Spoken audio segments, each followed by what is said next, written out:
Hendaklah engkau tidak gampang melibatkan diri dalam perebutan tanah sehingga bertengkar dan berselisih, apalagi bertengkar dan berselisih di muka pengadilan. Jika itu engkau lakukan, maka Allah akan menjauhkanmu memperoleh rezeki dari Tuhan. Apabila pemimpin-pemimpin negara dan para ulama itu baik, maka baiklah alam. Dan apabila pemimpin-pemimpin negara dan para ulama itu rusak, maka rusaklah alam dan negara.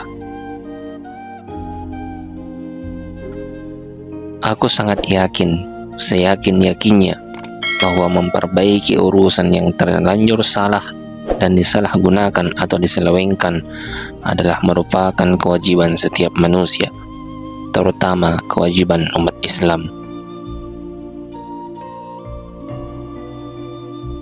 Dan hendaklah kalian selalu dalam khitahku tidak menduakan Muhammadiyah dengan organisasi lain, tidak dendam, tidak marah, dan tidak sakit hati jika dicela dan dikritik, tidak sombong, dan tidak berbesar hati jika menerima pujian, tidak jubriyah, ujub, kikir, dan riya, mengobarkan harta, pikiran, dan tenaga dengan hati ikhlas dan murni, bersungguh hati terhadap pendirian.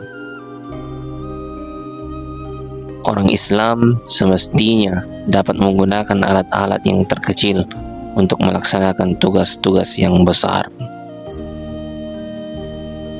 Masjid adalah sebuah bank. Apa yang Anda tabung akan membuat bunga dan bertambah. Teladan yang baik adalah khutbah yang jitu.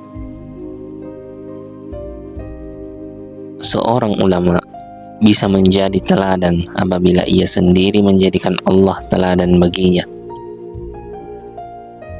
Yang menyenangkan Allah adalah yang paling mempercayainya. Orang sering menolak Al-Quran karena merasa bahwa Al-Quran sudah tidak sesuai, padahal dia sendiri sama sekali belum mempelajari kesesuaian di dalamnya. Kita tidak mewarisi dosa siapapun, dan tidak akan ada seorang pun yang akan mewarisi dosa-dosa kita. Apa saja yang bisa membuat orang Islam yang baik, juga bisa membuatnya menjadi warga negara yang baik. Al-Quran mendominasi dunia dan menentang abad-abad. Ketika kita menyadari bahwa Nabi Muhammad telah mati, kita harus tetap berusaha menghidupkan teladannya. Tolong menolong adalah sikap orang Islam dalam aksi. Mempelajari dan mengajarkan Al-Quran bagaikan usaha seorang pengemis yang berkata pada pengemis lain, di mana dia bisa mendapatkan makanan. Kata solat muncul beberapa kali dalam kitab suci Al-Quran, dan itu pun dihubungkan dengan zakat.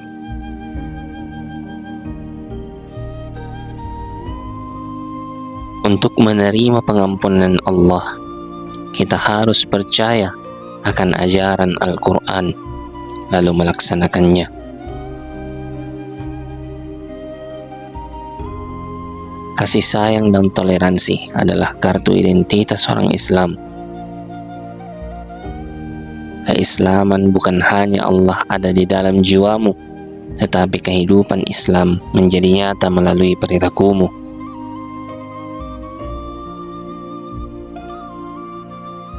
Jangan takut melawan hawa nafsu dan kebatilan, karena itu adalah jalan hidup orang Islam. Kita itu boleh punya prinsip, asal jangan fanatik, karena fanatik itu ciri orang bodoh. Sebagai orang Islam, kita harus tunjukkan kalau kita bisa bekerja sama pada siapapun. Asal lakum dinukum waliyadin, agamamu agamamu, agamaku agamaku.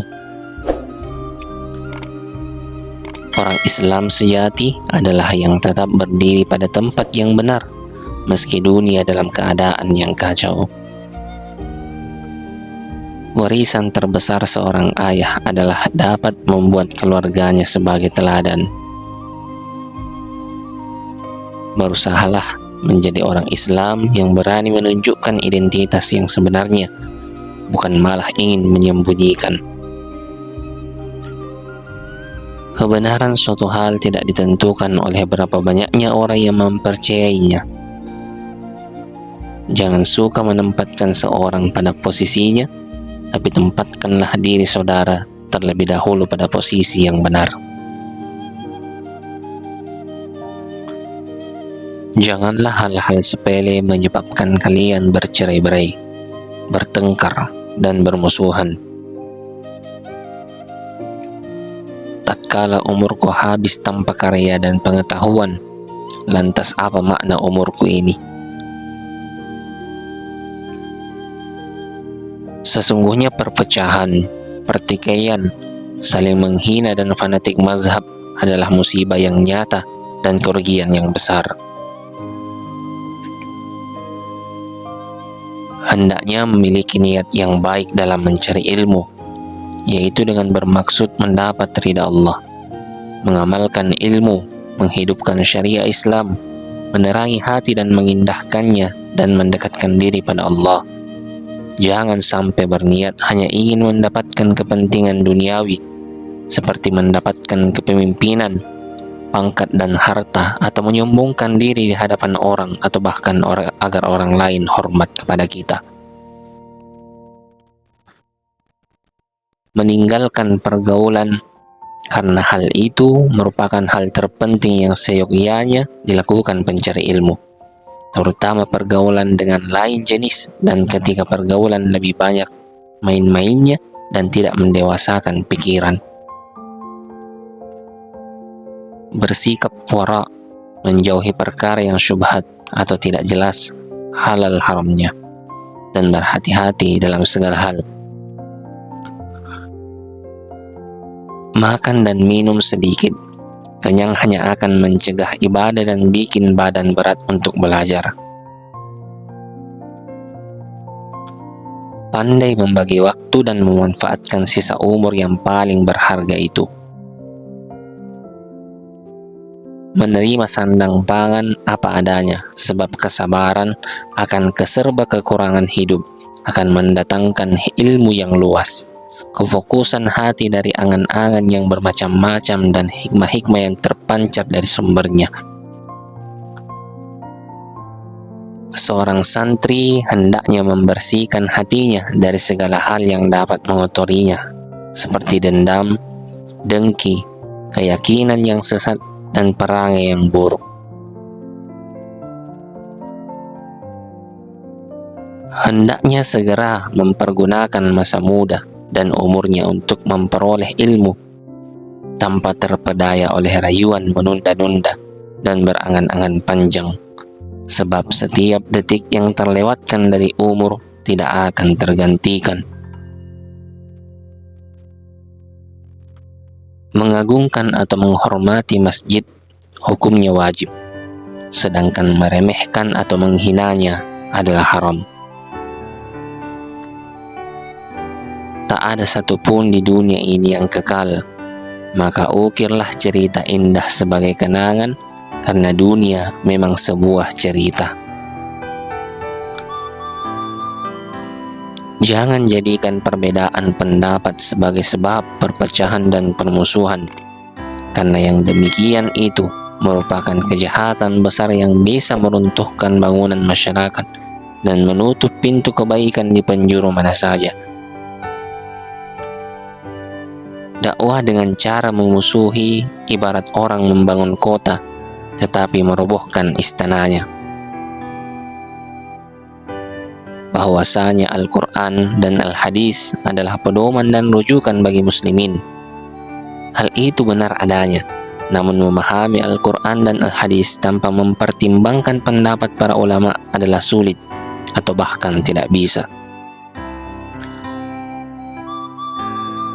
Masuklah NU dengan penuh kecintaan, kasih sayang, rukun, bersatu dan dengan ikatan jiwa raga.